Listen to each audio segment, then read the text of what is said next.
Hallo zusammen. Heute möchten wir euch zum Thema Google Voice einmal die Admin-Oberfläche zeigen.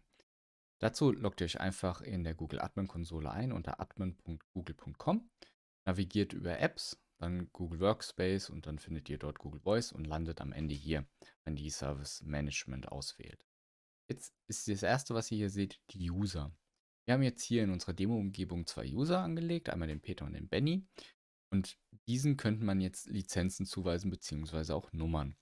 Wie läuft die Lizenzierung ab? Entweder macht ihr es händisch, ihr könnt es per Badge die ganzen User mit einer Lizenz ausstatten, oder ihr aktiviert das Auto-Licensing. Bedeutet, jeder, der hinzugefügt wird, bekommt automatisch eine Lizenz. Und jetzt gehen wir beispielsweise hier mal auf den Benny drauf und wir sehen, wir können jetzt hier ein Land auswählen. Ich wähle jetzt hier Deutschland aus und dann müsst ihr die Serviceadresse auswählen. Serviceadresse, jetzt werden euch automatisch auch normalerweise zwei vorgeschlagen, genau da ist es auch. Wir nehmen die Blumenstraße und dann sucht er kurz und gibt uns eine Nummer. Die könnten wir jetzt auch ändern. Ich lasse die Nummer jetzt mal so. Dann sagen wir Assign und dann wird Benny diese Nummer zugewiesen. Jetzt hat Benny eine Nummer bekommen. Wo findet ihr die Nummern? Die Nummern sind hier auf der linken Seite unter Numbers. Und da seht ihr, hier sind ganz viele Nummern drin. Also ihr könntet die separat bestellen oder ihr könntet auch euren Rufnummernblock portieren. Man sieht auch sehr gut direkt, wem welche Nummer zugewiesen ist. Also zum Beispiel hier unten, die Nummer haben wir gerade dem Benny zugewiesen.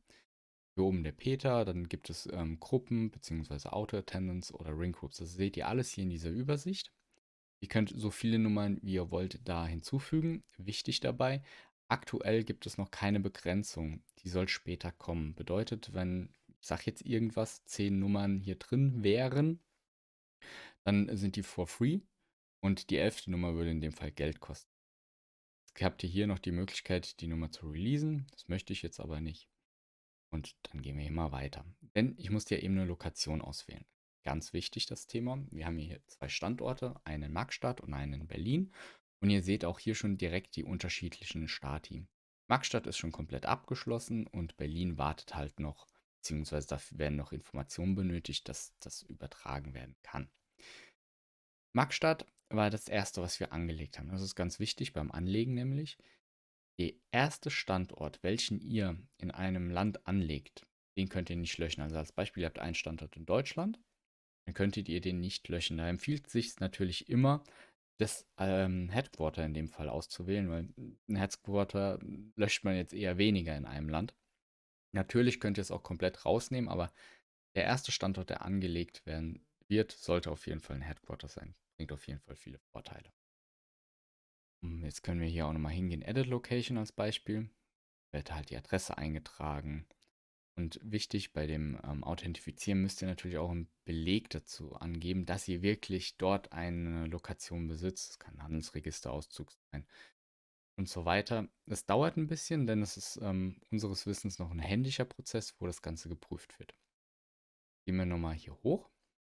Gibt auch Ring Groups. Ring Groups, ganz einfach, ihr habt eine Gruppe von verschiedenen Leuten, die wollt ihr zusammenfassen, die sollen über eine Nummer erreichbar sein. Das sind Ring Groups, dazu haben wir auch ein Video gemacht, das wird jetzt oben rechts eingeblendet, da gehen wir im Detail nochmal drauf. Dann gehen wir auf die Auto-Attendants. Auto-Attendants sind eigentlich ganz nützlich, denn ihr kennt es, ihr ruft bei irgendeinem großen Provider an und dann ist erstmal eine Computeransage und ihr müsst gewisse Rufnummernkombinationen eintippern oder einfach Zahlen oder Sprache. Und der Bot erkennt in dem Fall, wie ihr geroutet werden müsst. Genau das könnt ihr mit diesen Auto-Attendants machen. Also ihr könnt auch Rufnummern machen, ihr könntet einen Auto-Attendant machen für verschiedene Sprachen. Also wir haben jetzt zum Beispiel hier einen Support-Attendant und das ist auch etwas komplexer. Dazu haben wir auch ein Video gemacht, blenden wir auch oben rechts ein. Das hatte ich hier schon kurz erwähnt, Nummern portieren. Das geschieht über Number Porting. Dabei ist wichtig, es werden gewisse Informationen benötigt. Die sind von Land zu Land unterschiedlich. Wir werden in die Videobeschreibung kurz eine Auflistung reinmachen, welche Informationen pro Land benötigt werden. Ihr könnt die Portierung bereits beginnen, bevor ihr einen User angelegt habt. Also ihr müsstet jetzt nicht eine Lizenz jetzt schon bezahlen, bevor ihr eine Nummer da habt.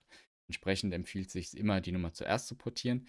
Dabei ist auch wichtig zu beachten, dass auf keinen Fall vorab der Vertrag beim Provider gekündigt werden darf. Also erst alles portieren und danach den Vertrag kündigen. Abschließend haben wir dann hier noch die Deskphones. Wir haben jetzt zurzeit noch keine verbunden. Hier werden dann alle Deskphones auftauchen, welche ihr mit einer Nummer verknüpft habt, beziehungsweise die Deskphones werden ja auch mit einem User verknüpft. Und dann sind die hier mit ihrem Stati bzw. Status mit drin. Und dann wird angezeigt, ob der gestört ist oder online ist, offline, was auch immer. Hier werden alle Deskphones auftauchen. Hierbei ist auch zu beachten, zurzeit werden nur Poly-Geräte unterstützt und da auch nur ein bestimmter Typ. Das machen wir auch einen kurzen Link in die Videobeschreibung und dann wisst ihr, welche Geräte da verwendet werden können. Das war jetzt ein ganz kurzes Video. Ich hoffe, wir konnten euch einen ganz kurzen Eindruck zur Google Voice bzw. den Einstellmöglichkeiten in der Admin-Oberfläche geben. Und dann schaut euch gerne die anderen Videos an, dann gehen wir weiter im Detail drauf ein. Vielen Dank.